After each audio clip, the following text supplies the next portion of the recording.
bila kita baca kitab tasawuf, sudah pastilah di dalamnya ada istilah-istilah yang digunakan sebagaimana sepakat para ilmuwan. Pada setiap bidang ilmu adanya istilah masing-masing. Kalau kita belajar kitab fiqh, ada istilah fiqh. Kalau kita belajar kitab akidah, ada istilah yang bersangkut paut dengan akidah. Begitulah seterusnya, termasuklah apabila kita membaca kitab tasawuf. Jadi kita membaca kitab tasawuf, salah satu kitab yang muktabar, salah satu kitab yang dijual oleh para ulama, iaitu kitab Hikam Abi Madian, kitab yang ditulis oleh seorang ulama besar, Sayyidi Abi Madian.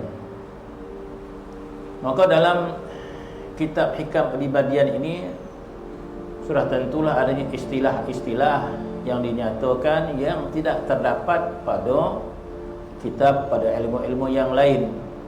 Bahkan kemungkinan perkataannya sama tapi makna dia tidak sama.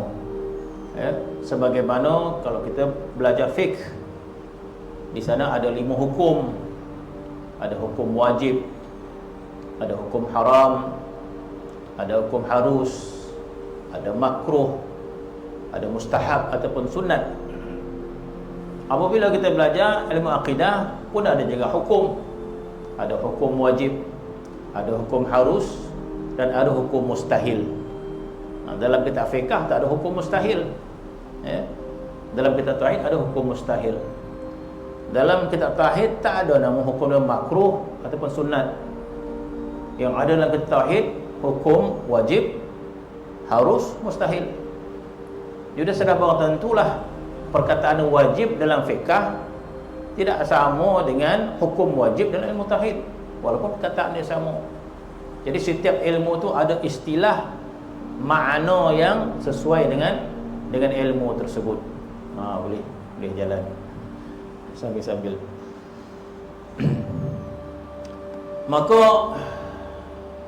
dalam perkataan yang kita baca pada malam ini, iaitu sambungan daripada perkataan sebelum ini yang menerangkan bagaimana perjalanan seseorang kepada Allah Subhanahu wa taala. Jadi bila kita berbicara tentang berjalan kepada Allah, ini tidak dibicarakan dalam kitab fiqh, dalam bab solat, dalam bab haji, dalam bab puasa. Mungkin disentuhkan secara umum perkataan tersebut, umpama khusyuk. Mungkin disebut secara umum. Contohnya bila bicara tentang solat disebut tentang hadir hati.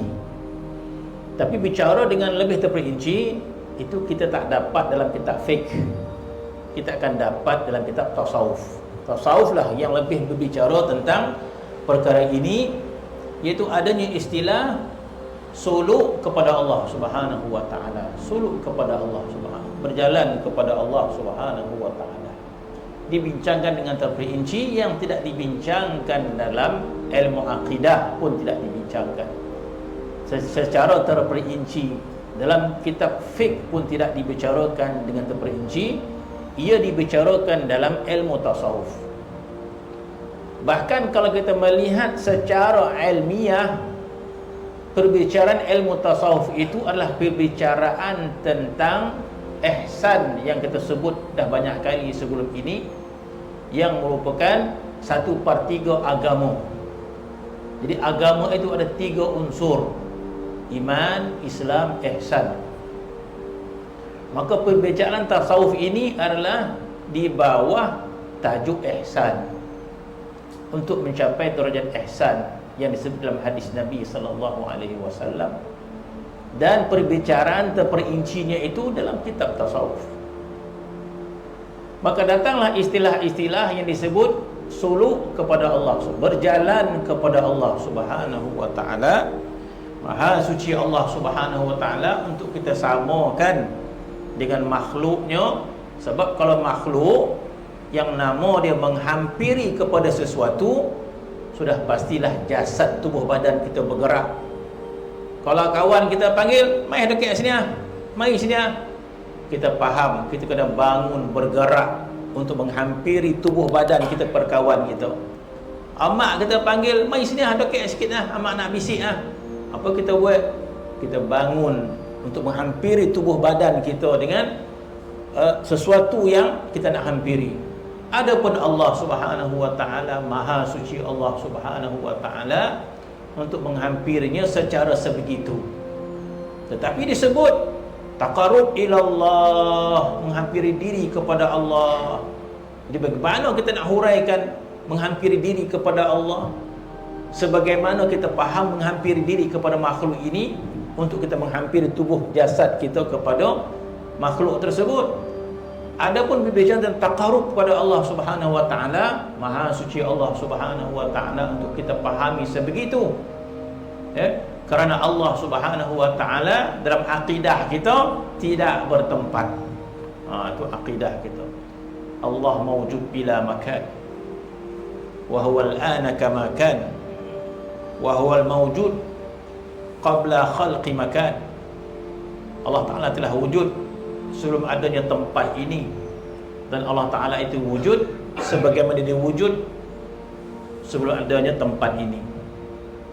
Maka Allah Subhanahu wa taala tidak berhajat kepada tempat. Maka jadilah takarub kepada Allah Subhanahu wa taala itu bermaksud ma'nawiyah, berbentuk ma'nawiyah. Ataupun lebih lagi untuk kita fahami, hampir kepada Allah Subhanahu wa taala itu hampir kepada Allah Subhanahu wa taala itu berbentuk ma'nawiyah.